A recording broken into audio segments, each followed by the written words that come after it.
Du 27 au 29 mars 2024 s'est tenu à Pointe-Noire le forum sur les coûts et délais de passage portuaire des marchandises et corridors de transit. Une initiative du Conseil congolais des chargeurs que dirige le docteur Dominique Fabrice-Koumou-Boulas. Au terme de ce forum, le document portant restitution de la synthèse de l'étude comparative des coûts et délais de passage portuaire des marchandises et corridors de transit a été remis au ministre chargé des Transports, Honoré Saï, représentant le Premier ministre empêché. Un mois après, la délégation du Conseil congolais des chargeurs a été l'hôte du président du Sénat Pierre Ngolo, à qui ce document a été transmis. Le 31 juillet, à l'occasion de la journée parlementaire placée sous la houlette du deuxième vice-président de l'Assemblée nationale, Roland Bouti-Viodo, représentant le président de cette institution parlementaire, la délégation du Conseil congolais des chargeurs, conduite par son directeur général, a été reçue à l'hémicycle de la Chambre basse du Parlement pour accomplir le même exercice. Il s'agit de la remise du document précité.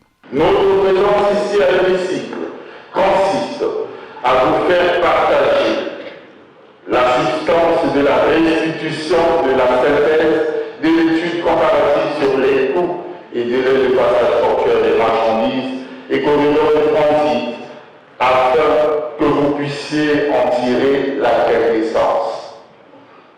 Pour votre gouverne, cette étude comparative qui en est le volet 2, après le volet 1 réalisé en 2022, a été restitué au cours du forum organisé par le Conseil congolais des chargeurs du 27 au 29 mars 2024 à Pointe-Noire. La problématique liée à la vie chère vaut bien la chandelle.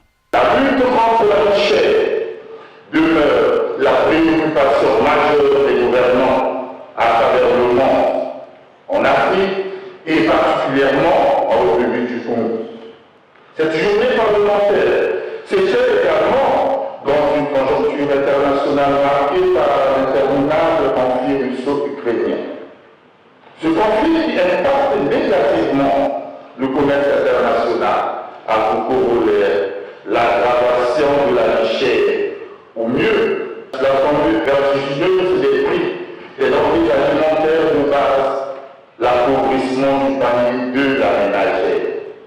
Dans la perspective d'affronter le marché commun africain, la zone de libre-échange continentale africaine, Z40, qui pointe à l'horizon 2030, il est impératif d'intégrer l'accès relative aux coûts et délais de passage portuaire des marchandises et corridors de transit dans la stratégie nationale que s'est dotée notre pays. Aussi, pour rendre compétitive notre chaîne de transport multimodal et surtout améliorer son indice de performance logistique jugé en dessous de la moyenne, les coûts et délais de passage portuaire des marchandises et corridors de transit constituent une préoccupation majeure pour le Conseil congolais des chargeurs au regard de ses missions. L'initiative de la restitution de cette étude a rencontré l'assentiment du deuxième vice-président de l'Assemblée nationale à l'ouverture de cette séance. La présente occurrence montre l'occasion de saluer l'heureuse initiative du ministère en charge des Transports d'avoir permis la réalisation d'une étude pertinente portant sur des questions d'intérêt puisqu'elle touche au quotidien des Congolaises et Congolais. Pour tout dire, cette problématique qui concerne le panier de la ménagère doit participer au progrès social pour tous dans la solidarité, comme inscrit au fronton du 9e axe du projet de société du président de la République. J'ai cité « Ensemble, poursuivons la marche ». Deux présentations se sont succédées pour mettre en exergue l'ampleur de la problématique qui risque de classer le Congo hors jeu, faute de la compétitivité de ses plateformes portuaires et corridors de transit. La question des coûts et délais nous a permis donc de réaliser une étude comparative au mois de mars de l'année en cours. Et donc, après la phase exploratoire des données que nous avons collectées, nous avons pu regrouper les coûts au niveau du passage portuaire en quelques catégories. Les services habilités à travailler dans les sites portuaires de Paris, suivant la circulaire du président de la République dont je vous citais plus tôt, il y a le port autonome de Paris, les ports secondaires, nous percevons des redevances, il y a la DIGINA, Il y a la douane pour tout ce qui est import-export, il y a les eaux et forêts. Et en rouge, vous avez la police, l'immigration et la santé. Ce sont ces services qui sont autorisés, suivant la circulaire du chef d'État, à travailler dans les sites portuaires. Et en noir, vous avez les services qui sont habilités à taxer, à prélever les taxes.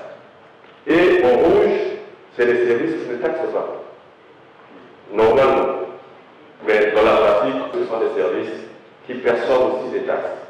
Des échanges qui ont suivi aux allures d'une plénière intense ont permis aux députés présents d'apprécier la pertinence de cette étude, tout en félicitant l'initiative du Conseil congolais des chargeurs, après avoir fustigé les différents verrous empêchant l'allègement du panier de la ménagère. En fait, moi j'ai compris cela comme étant un véritable cri de cœur. Mais je ne peux pas prendre la parole sans reconnaître le courage de nos patriotes du Conseil congolais des chargeurs. Toutes ces taxes qui sont imposées ici et là à contresens et dans le bon sens, mais c'est un désordre absolu et organisé. Au finish, voici l'acte qui a scellé cette plénière, la remise officielle du document portant restitution de la synthèse de l'étude comparative des coûts et délais de passage portuaire des marchandises et corridors de transit, objet de cette rencontre. Et l'avantage, c'est que l'étude que nous avons réalisée, la restitution a été faite devant le gouvernement avec beaucoup de ministres, et toutes les structures étaient là, aucune structure n'a contesté les données qui ont été projetées. L'Assemblée nationale en a pris de la graine tout en réitérant l'appel du chef de l'État. Nous avons retenu que la qualité de la chaîne logistique globale est capitale dans la détermination des coûts et délais de passage portuaire. Je ne manquerai pas de rappeler l'urgence à mettre en application toutes les recommandations faites dans la synthèse de vos travaux sous l'autorité du ministère des Transports, de l'Aviation civile et de la Marine marchande.